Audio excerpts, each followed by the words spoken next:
Hi, I'm Sam Hawley, coming to you from Gadigal Land. This is ABC News Daily.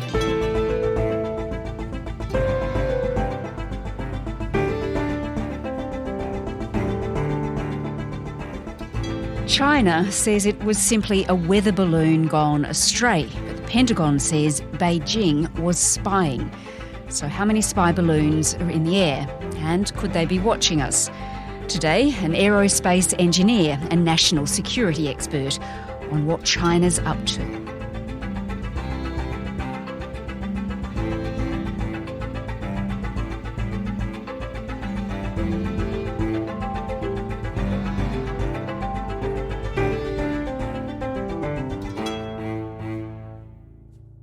My name is Ian Boyd. I'm a professor of aerospace engineering and the director for the Center of National Security Initiatives at the University of Colorado in Boulder, America. Ian, last week, if you were to read the small news outlet Billings Gazette, which not many people in Australia have heard about, in Billings, Montana, there was a headline and it said, "Flights grounded in Billings." But it wasn't local officials that did that. It was the US federal government. What on earth was happening? Well, I guess that this very high altitude balloon had been detected above Montana in United States airspace. And there was, of course, concerns that it was unidentified. And, there was concern to make sure that there was no danger to, anybody in any way. Okay. That's the moon. It's a little fuzzy out here, and it's a kind of a cruddy phone, but it's slightly overcast. But what the heck is that? Well, hello, everybody. I am sitting in my driveway here in Billings, Montana. And right now, there is a ground stop on our airport. And this thing is up in the sky. And I have no idea what it is. It was pretty big, wasn't it? Big in terms of the story or big in terms of the balloon itself? I think in the end, both. Yeah, right. But the balloon itself, it's huge. Yeah, I mean, what the U.S. government has been saying is that the vehicle, if you like, not the balloon, but the vehicle itself is the size of 3 buses. It is a surveillance balloon, right? So there is a surveillance capability underneath this large balloon, right? So look at a blimp has a basket, right? So there's a basket underneath it. And, there's a lot of discussion, of course, about whether this is a weather balloon, which is the Chinese side of things, or a spy surveillance balloon, which is what America is saying. And, if the balloon is really that large, it's much, much larger than any weather balloon I've ever heard of. Right. So the Pentagon did come out pretty quickly, held a press conference to say that there was a Chinese surveillance balloon flying over Montana. Right. And I think that, the speed at which that communication was made hopefully means that they were very confident of that assertion. Yeah. So again, this is a surveillance balloon, operating at about 60,000 feet. Clearly, we did a very close assessment in terms of... So how did the Pentagon pick it up? It must have been pretty obvious it was there, I would have thought, given its size.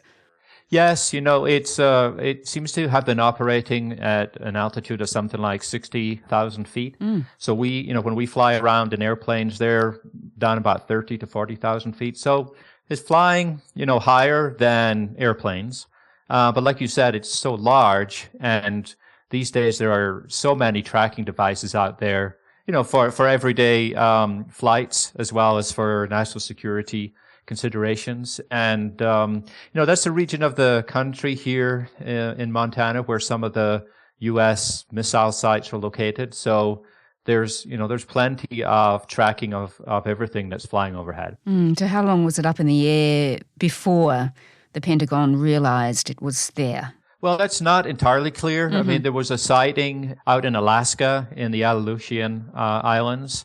And, it's believed that the balloon probably went into Canada for a while and then reappeared, across its southern border into the U.S. and Montana.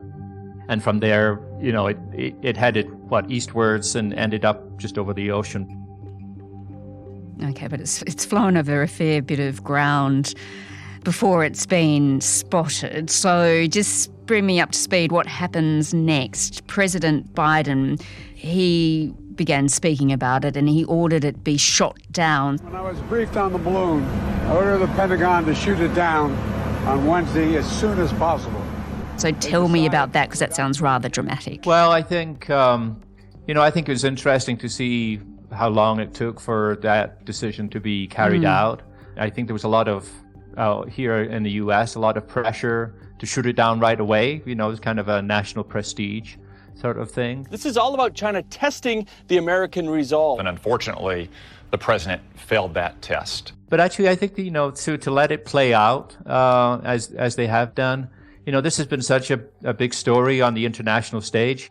And I think that they really wanted to be honest, to make China squirm a little bit. I mean, I think that, it's not clear today what the explanation is, but to allow a large object to fly into the sovereign airspace of another country is very irresponsible. And I think that the U.S. is trying to hold China to account for this. We'll see what impact it actually has. After days of tracking the massive Chinese balloon as it moved eastwards across the United States, President Joe Biden ordered the US Air Force to shoot it down. Whoa. Suddenly we saw something take off from the jet and knew it was a missile. But as to what's happening next, I mean, on a practical level, of course, the U.S. Navy is trying to collect as much of the debris as it can to see what they can find out about it. Before we talk more about that, it does come at an interesting time, doesn't it? Because Antony Blinken, the US Secretary of State, was just about to make a key diplomatic trip to China. So why on earth would China do this now when these big powers, these big nations are trying to actually repair their connection? Yeah, I think over the years, over the last couple of decades, China has conducted a number of these actions which are hard to understand, hard to interpret. About 15 years ago, they shot down one of their own satellites. It caused a lot of space debris, and it caused a lot of problems for space operators. The International Space Station had to be remaneuvered. And so at that time, people thought, well, maybe China had not fully understood the implications of that action. And that could be true here as well. I mean, I think, like you just said, I doubt China thought there was going to be, if this was a deliberate provocation, let's say, I doubt China thought the response from the U.S. was going to be so strong, the interest from the international community was going to be so strong.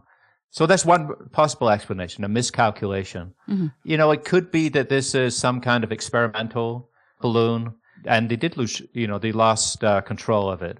The Chinese story is it's a weather balloon that they lost control of. Hopefully the U.S. government is able to share a lot of the information that they can glean from studying the debris. Yeah, okay, so it's a bit unclear exactly what the Chinese were up to. It's always a bit difficult to determine that. But if they were after information, for instance, what would they have been looking for or using this balloon to gain? Yeah, if it's a spy, surveillance balloon, they would have a lot of instrumentation, cameras that could be taking photographs and video of everything below it, towns and buildings and power supplies and rivers, all those kinds of things.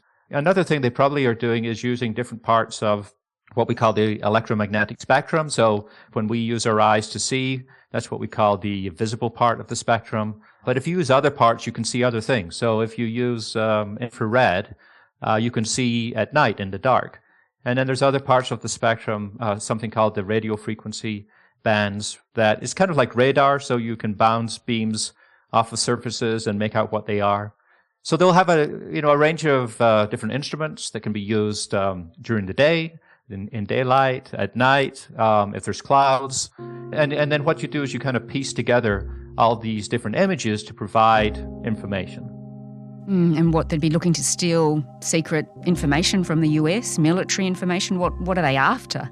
Well, I think that's also part of the mystery, because it's hard for me to believe they really would be collecting gathering any new information that they wouldn't already be able to get by other means. And so that's part of why I think maybe they're just trying to irritate the US a little bit.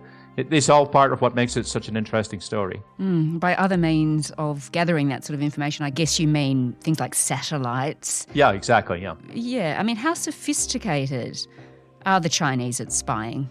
Do we know? Well, I'm not sure I know, but they clearly are very sophisticated in technology, these days. I mean, I would say in some of the research areas that I work in, maybe 15 years ago, Chinese scientists were just trying to catch up with the rest of the world in terms of engineering and science research publications. But today they're publishing at the state of the art, on the edge of these fields. And so it's safe to assume they have, very sophisticated military technology, and that they probably do have, sophisticated spying capabilities in space. Okay, tell me, Ian, does the US have spy balloons like this? Well, certainly before things like the U-2 high-altitude spy plane, before the advent of spy satellites, the U.S. and others use these kinds of balloons. And they've even been used, in action like in Afghanistan, where it's perceived that there's not much danger for them being shot down. I mean, these balloons, they do have certain capabilities, and nations find uses for them. Okay, so I've got to ask you, how many of these balloons could be in the air right now, and are any above Australia? Well, it seems like there's multiple reports. Right? There's more than one balloon, and they've been seen up and down the Americas. And, if the winds are blowing in the right direction, they could go down your way as well. And with that, great big outback that you have, they could be floating over there and maybe no one's noticing them. It does seem, though, doesn't it, Ian, like prime conspiracy theory bait as well. So I guess we don't want to panic too much about these balloons floating around in the sky. No, I was maybe I was being too lighthearted there. But there certainly is a possibility. On the other hand, there's really no, military threat from these objects. I mean, like I said, I don't think if it is a spy balloon, China would be getting any information that it doesn't already have.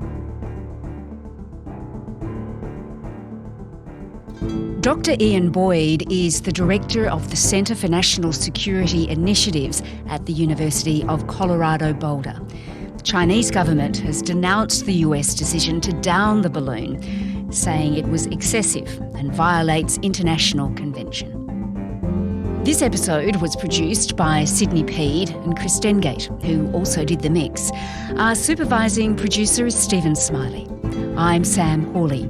To get in touch with the team, please email us on abcnewsdaily@abc.net.au. Thanks for listening.